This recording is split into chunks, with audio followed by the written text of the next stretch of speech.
Hello there, I'm Callum and welcome to a little report on things that just came out and a little bit of Star Wars news in regards to some EU games coming back as ports for newer consoles, basically.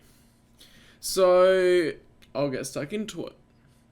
So, as you know, we have got Jedi Outcast released for the PlayStation 4 and the Nintendo Switch last year.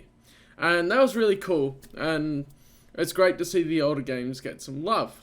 And at that time, also, they said they were going to re-release Jedi Academy. And they ported it, tweaked the controls a bit, but they haven't updated the graphics. So what they have done, as we see here on the PlayStation Store, we have Star Wars Jedi Knight Jedi Academy that got released on the 26th of March, which was actually pretty soon, so... the description, yep, really cool game, definitely will play it. I am going to play it on my channel after Jedi Outcast, and here's the trailer for it, which is really cool.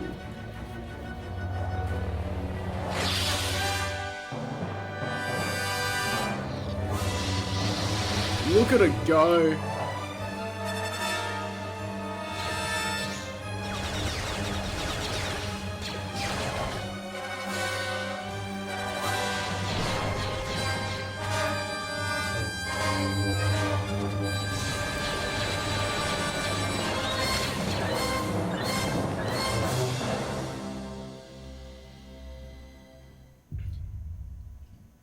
So yeah, that's awesome.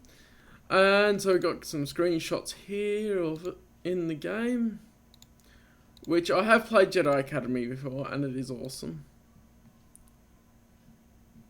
That's going back to the start, isn't it? Yeah, that's going back to the start. It's actually really cool because you get to select. It follows the storyline of Jade and Core, not Kyle Katarn, which is different from the previous Jedi Knight games. And so, the description is, the online multiplayer classic comes to PlayStation 4 with trophies and modernised controls. Take the role of a new student eager to learn the ways of the Force from Jedi Master Luke Skywalker.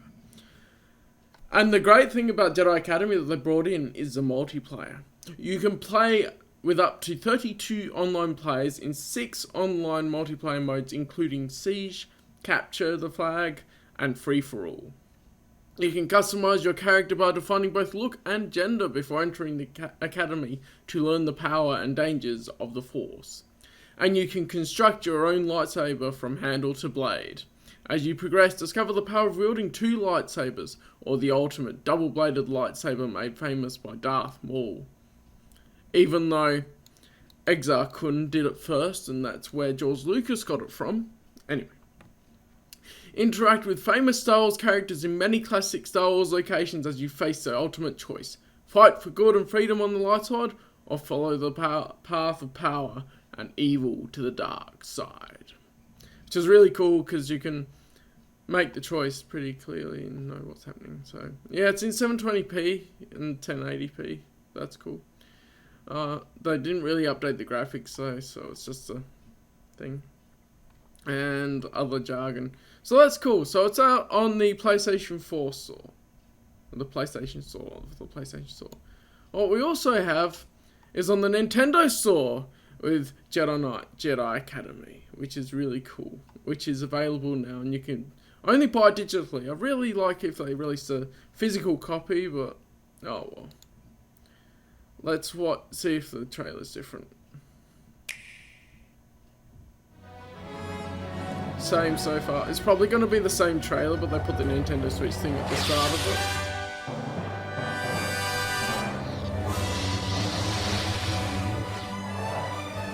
Yeah.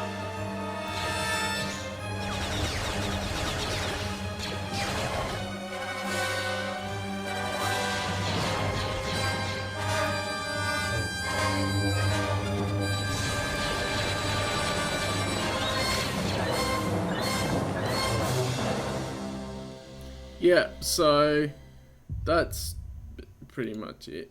Oops, that's full screen.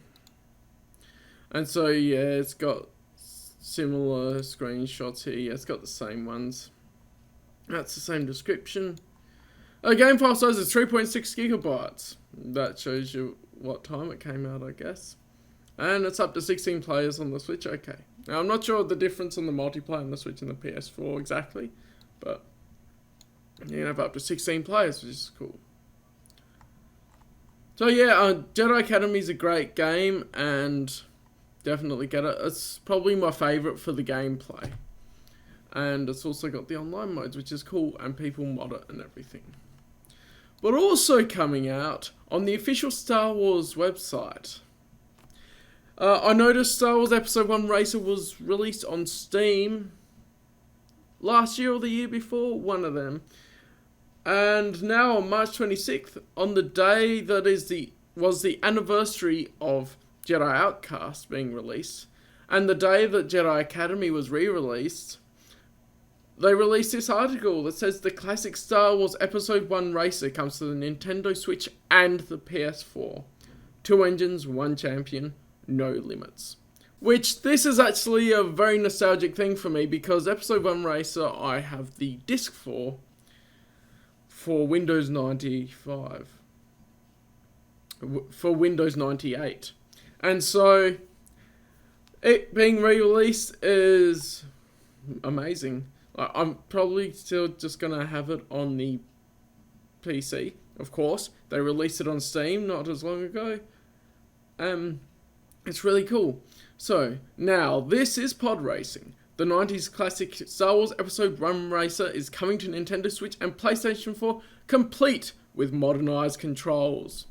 Lucasfilm and developer Asper announced today. A beloved racing title based on the pod racing sequence with Star Wars, The Phantom Menace. Star Wars Episode 1 Racer puts you behind the controls of your favourite pod races as you speed through flaming methane lakes, Tusken Raider assaults, anti-gravity tunnels, and much more in a pulse-pounding, do-or-die fight to the finish line. Features include 25 playable races, including Anakin, Sebulba, and Rat's Tyrell. Racetracks spanning 8 unique worlds, including Tatooine, Barunda, and Malastare. Work with pip droids to upgrade your pod racer for higher top speeds and acceleration. Discover shortcuts and secrets to master your lap times. And split-screen multiplayer. And LAN multiplayer. That is really cool. I was an only child, so I didn't know if the original had the multiplayer, but that's really cool how it does have the multiplayer added in to the Switch and PS4 versions. And so you can see the pictures of it here. Of course, it's an older game, so the graphics aren't quite as good, but yeah, you get to see the really cool Episode 1 Racer, which someone actually also has done a remaster of the graphics on Unreal Engine, which I'm going to play as well when I play Episode 1 Racer. So yeah, all this news is great news for Star Wars games, because it'll make it available for people with Nintendo Switch and the PS4, but not the availability of the PC to be able to play these games on there. And so definitely support it as well, because it's EU, and while it's not new EU, it's supporting the EU games and more EU content if they show that this sells. You never know. I'll probably get it when I have the money. So yeah, pretty much that was what I wanted to highlight at the moment. It's really cool that these things are happening. I'm so keen that more people will be experiencing these games and experiencing the EU in a different way as well, to possibly book clubs and comic suggestions, but also the video games which may not be available to them on the PC, even if you have not as good a PC and whatever. So yeah, thank you guys so much for watching. I hope you're informed about this now, and I'm keen to see this all come out, and I'll see you in the next video. Over.